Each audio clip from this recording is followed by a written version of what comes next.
नमस्कार जय जगन्नाथ आशा करछि आपण माने समस्ते भलरे थिबे। आज आमे किछि बाहर जिंस नुह आमे घर जिंस जोटा कि आमर घरे ऑलमोस्ट ऑल थिंग्स अवेलेबल सेही भले जिंस किछि नेई आ जोटा कि आम चारि कड़े आमको इजिली अवेलेबल हो जिवो सेही भले जिंस किछि नेई गोटे ऑयल प्रिपेयर करबा। तो आज देखा ये ऑयलटा मु केमी बनाऊँगी आपण भी आपण घर जब छोट छुआ अच्छा कि आपंकर हेयर फॉल हो डैंड्रफ हो स्किन इचिंग हो माने स्कैल्पर स्किन इचिंग हो सबुपाई ये हेयर ऑयलटा आपण बेस्ट रिजल्ट दब। ट्राए करंतु मो कथा शुणिकी नुह निजे लगा माने घरे बनातु ट्राए करंतु आ लगेला परे मो संगे शेयर करेंगे कमेंट रे जे आपण को हेयर ऑयलटा लगेला परे किछि हेल्पफुल हैला ना नहीं। हमको एथिपाई दरकार पड़ो 20 ରୁ 25 मंदार फूल सुखिला मंदार फूल हेले भी चलिबो। हलदी 2 ରୁ 3 खंड नीम पत्र किछि पियाज 4टी नबा नड़िया तेल 1 लीटर राशि तेल 50 ml मंदार पत्र नबा 15 ରୁ 20टी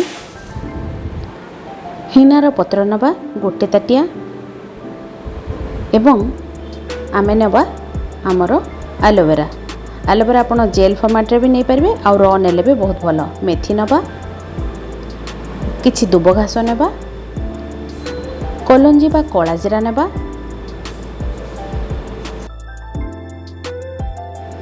ए सब को दर दर खंड करी पेसी नबा जेमिति कि तेल देहरे पूरा मिसी न जीवो।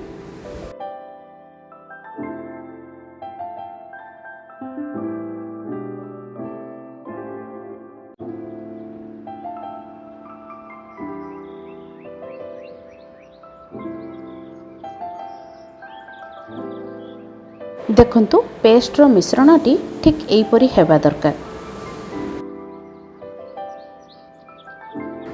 एबे कड़ाई रे 1 लीटर नड़िया तेल नहीं जा मु पतंजलि नड़िया तेल नहीं आपण अन्य किछि नड़िया तेल नहीं पारबे।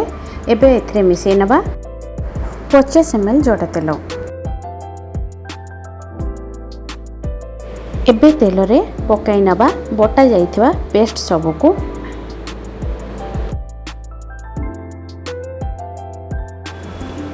गैस रो फ्लेम को स्लो कर देबा आ धीरे धीरे आकु मझरे मझरे चले नौथबा 15 ରୁ 20 मिनिट परे तेल किछि एमिति फुटिवार आपन को देखा को मिलिबो। बटा होई पड़िथिबा पत्र गुड़िक एवं इंग्रेडिएंट्स गुड़िकर कलर धीरे धीरे चेंज हेलानी ये ब्राउन हेलानी आमे वेट करबा आकु आउ टिके डार्क ब्राउन हवा को। बटा पत्र गुड़िक ऊपर एमिति डार्क कलर रे भासीबा को लागिले आपण जानिबे आपनकर तेल प्रस्तुत हो गलानी। इटा टिके डार्क कलर माने कलालिया कलर देखा जिबा पूर्वरु आपन को गैस टी को बंद करिवार अछि।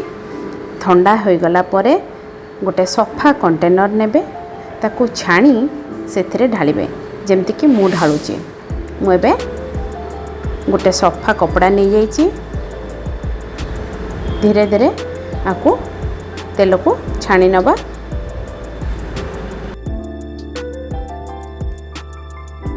तेल को छाणला बेले टिके सावधानी बरतिबे नहले तेल ढली जाई पारे। एबे मोर संपूर्ण तेल ढला सरला देखंतु तेल बोतल फुल हो सारानी ये भाया 3टी बोतल मोर फुल होती। तो आपण तेल को चिपुड़ी जो खदाटा बाहरिला ताकू कौन करेंगे सेटा गोटे मुंडरे गोटे बड़ प्रश्न आसुथबो। एबे चलन जानवा ताकू कौन करा जिवो।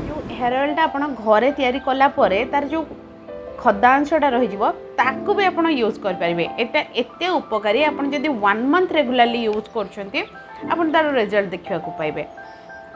तो यही ऑयलटा मु रेगुलरली यूज करे आउ डुडल पाई स्पेशली ये ऑयलटा मु बनाए घरे।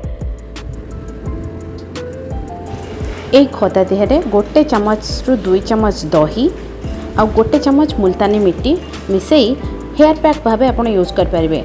एटा को मुंडरे लगेई आपण घंटाटे परे मुंड धोइबे आ देखिबे चुट्टी बहुत सिल्की एंड शाइनी हबो।